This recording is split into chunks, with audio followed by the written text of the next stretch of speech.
কাছাড়ি বাজার সংবাদ এই চ্যানেলের মাধ্যমে আপনার সামনে আন্তর্জাতিক গুরুত্বপূর্ণ খবর তুলে ধরা হইব। দয়া করে আপনারা এই চ্যানেলটা সাবস্ক্রাইব করিয়া রাখবা এবং ভিডিওটা লাইক শেয়ার করবা, তাহলে শুনুক আজকের আন্তর্জাতিক গুরুত্বপূর্ণ খবর। বিশ্বর মাঝে ইসলামরে আতঙ্কবাদ হয়, ইসলামরে বদনামি বানাইবার চেষ্টা করা, যেন যে ঘটনাও এটারে ইসলামের লগে জুড়া হয়। যাইন যত বেশি চেষ্টা করে ইসলামরে বদনাম বানাইবার, থান গড় গিয়ে ইসলাম ঢুকের। যে কেউ চায় সূর্যর উপরে সেফ দিত, সেফটা তার গুড়িয়ে উপরে ফলে। তো যাইন যত বেশি ইসলামের বদনাম কতরা, বদনামি কিনে তান উপরে গিয়া ফলেরা, তান গড় গিয়ে ইসলাম ঢুকের। বিশ্বর মাঝে একটা গ্রুপ আছে ISI, এই দলে যেন যে দুর্ঘটনা করুক এটারে জুড়া ইসলামের লগে। আসলে এরা কিন্তু মুসলমান নাই, এরা নাম দিছে মুসলমানের, ইসলামরে বদনাম বানাইবার লাগি। এই ISI দলটা গঠন করেনেওয়ালা খে, এই দল বানানোওয়ালা কোনো মুসলমান নাই, যারা বঞ্চন এরাও মুসলমান নাই। এরা যে জায়গাত ঘটনা করে এটারে জুড়ায় ইসলামের লগে। অন্য কোনো কেউ যদি সে কোনো ঘটনা করে তাহলে এটা দুর্ঘটনা হইয়া ছাড়িয়া দেওয়া হয়, আর যদি কোনো মুসলমান হয়ে যায় তাহলে এই মুসলমানদের আতঙ্কবাদ হওয়া হয়। তো এই ইসলাম সম্পর্কে রাশিয়ার প্রেসিডেন্ট ভ্লাদিমির পুতিনে বহুত বড় একটা মেসেজ দিছেন। ভ্লাদিমির পুতিনে কইছেন যে আমি ইসলামরে বদনাম করা, ইসলামরে আতঙ্কবাদ হওয়া এটারে পছন্দ করি না। আমি পছন্দ করি ইসলামরে বদনামি না বানানি এবং ইসলামরে আতঙ্কবাদ না হওয়া। বর্তমানে ভ্লাদিমির পুতিনের উদ্দেশ্য খুব বেশি বালা। ভ্লাদিমির পুতিনের উদ্দেশ্য হয়ে থাকলো প্রত্যেক মুসলিম কান্ট্রির লগে সম্পর্ক স্থাপন করা এবং ব্যবসা বাণিজ্যের উন্নত করা আর নিজের দেশের উন্নত করা। কিন্তু বেশিরভাগ মানুষের উদ্দেশ্য হয়ে থাকলো ইসলামরে বদনামি করা, যার কারণে বিশ্বর নজরে শুধুমাত্র এখন ইসলাম।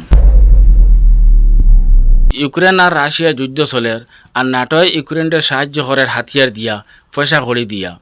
আর এখন বর্তমানে ইউক্রেনকে নাটোর মধ্যে সামিল করার চেষ্টা চলের, এটা নিয়ে আলোচনা চলের। রাশিয়ার প্রেসিডেন্ট ভ্লাদিমির পুতিনে কইছেন যদি ইউক্রেনকে নাটোর মধ্যে সামিল করা হয় তাহলে ইউক্রেনকে মেফ থাকি মিটাইতে গিয়া মুহূর্ত সময়ের অপেক্ষা করতাম না, আমি ইউক্রেনকে মেফ থাকি মিটাই দিম। এমনর হুতি মুজাহিদিন হলে প্রথম থেকে এখন পর্যন্ত ইসরায়েল, আমেরিকা, বর্তানিয়া আরও কিছু অন্যান্য দেশের জাহাজ ধ্বংস করি আইতরা, আর এখনও ধ্বংস কতরা। আজকে ইসরায়েলের দিকে জানেওয়ালা আমেরিকার একটা জাহাজ বাবুল মন্দব, এই জাহাজের উপরে ব্লাস্টিক মিসাইল নিক্ষেপ করছে। নিক্ষেপ করার সঙ্গে সঙ্গে জাহাজের মধ্যে আগুন লাগি গেছে। তো এখন অবশ্য ব্রিটেনের জাহাজ ধ্বংস করতা না, কিন্তু ইসরায়েলের দিকে জানেওয়ালা যে কোনো জাহাজ তারা ধ্বংস করবা। আর বিশেষ করে আমেরিকা এবং ইসরায়েল আরও কিছু দেশের জাহাজ যেন পাইব ধ্বংস করবা। আর ব্রিটেনের জাহাজ ধ্বংস করতা না, একমাত্র যদি ইসরায়েলের দিকে যদি সে যায় তাহলে ধ্বংস করবা। কারণ এখন বর্তমান সরকার ব্রিটেনের নয়া নতুন প্রধানমন্ত্রী ফিলিস্তিনটা সাপোর্ট করছেন। গতিকে এখন হুতি মুজাহিদিন হলে ব্রিটেনের জাহাজ যেন পাইবা ধ্বংস করতা না, একমাত্র ইসরায়েলের দিকে গেলে ধ্বংস করবা। আর আমেরিকা এবং ইসরায়েল বা অন্যান্য কিছু দেশের জাহাজ যেন পাইব না ধ্বংস করবা। হামাসের পক্ষ থেকে কোয়া হয়েছে যে যুদ্ধবিরতির পরে আমরা সর্বদলীয় একটা সরকার গঠন করবো। গাজার মধ্যে যা রাজনীতির দল আছে সব দলে মিলিয়ে আমরা একটা সরকার গঠন করবো, এটাই থাকবো সর্বদলীয় সরকার, আর আমরা গাজা নিয়ন্ত্রণ করবো। এই মাতিকান আইছে ওই সময় যখন যুদ্ধবিরতির আলোচনা শুরু হয়েছে বা যুদ্ধবিরতির প্রক্রিয়া কিছু আগুয়াই গেছে, তখন হামাসের বিশিষ্ট একজন সদস্য হিসাম বরদারে এই ঘোষণা দিছেন। আর হামাসের আরেকজন বিশিষ্ট সদস্য AFPর লগে কথা করতে গিয়া কইছেন যে যারা যুদ্ধবিরতির আলোচনা খতরা এরার পক্ষতে এই মাথিকা নাইছে যে আমরা সর্বদলীয় একটা সরকার গঠন করতাম, করিয়ে আমরা গাজা নিয়ন্ত্রণ করতাম। আবার তাই এই কথাও কইছেন যে কইছেন এটার নাম আমরা কইতাম না।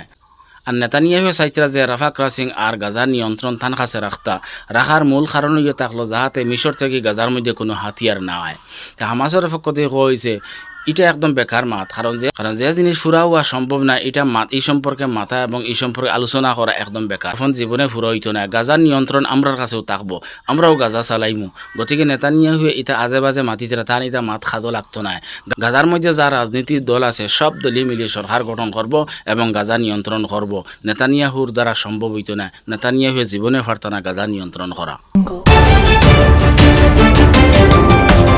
আমেরিকার এয়ারক্রাফট জাহাজ লোহিত সাগরও আইসল সাগরের রাস্তারে নিরাপদ করবার লাগিয়া এবং বিভিন্ন দেশের জাহাজরে হুতির আক্রমণ থেকে বাঁচাইবার লাগিয়া এবং বাণিজ্য যাহাতে আবার শুরু করা যায় ওটার লাগিয়া আমেরিকা এয়ারক্রাফট জাহাজ লোহিত সাগরে ফাটাইছিল।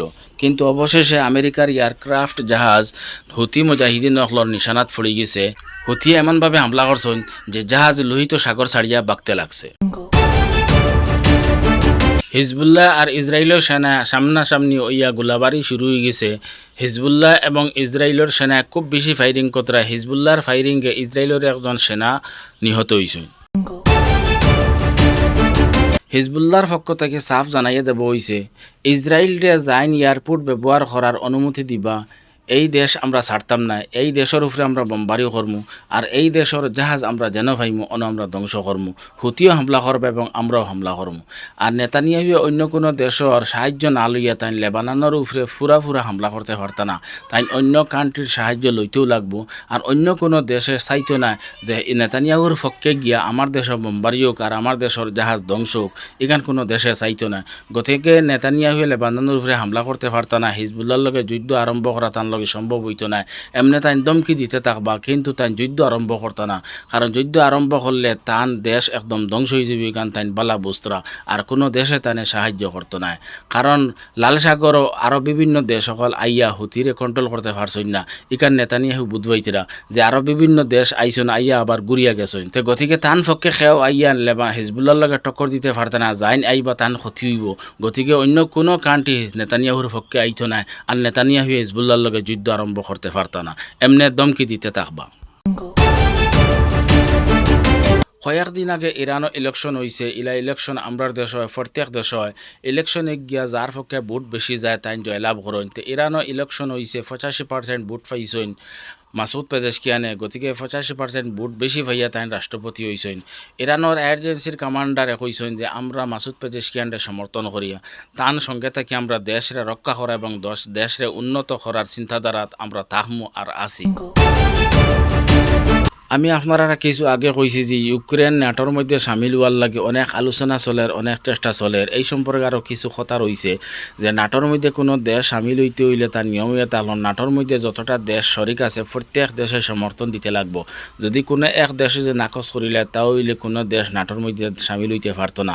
যেমন সুইডেনে চাইছিল যে নাটোর মধ্যে সামিল হইতো, কিন্তু তুর্কিয়া নাকচ করার কারণে অনেক দিন থেকে সামিল হইতে পারেন না। কিন্তু পরবর্তী আমেরিকা রজব তাইয়্যিব এরদোগানরে বুঝাই ভরাইয়া সুইডেনরে নাটোর মধ্যে সামিল করিলেইছই, কিন্তু এখন ইউক্রেন নাটোর মধ্যে সামিল হইতে করি অনেক আলোচনা চলের, কিন্তু কয়েকটা দেশে নাকচ করের, কয়েকটা দেশে বাধা দেন ইউক্রেনরে নাটোর মধ্যে সামিল না করার লাগে। আর রাশিয়া তো প্রথম থেকেও নাকচ করি আর না, আর রাশিয়া কোনোদিনও রাজি হইতো না ইউক্রেনরে নাটোর মধ্যে সামিল করার লাগে।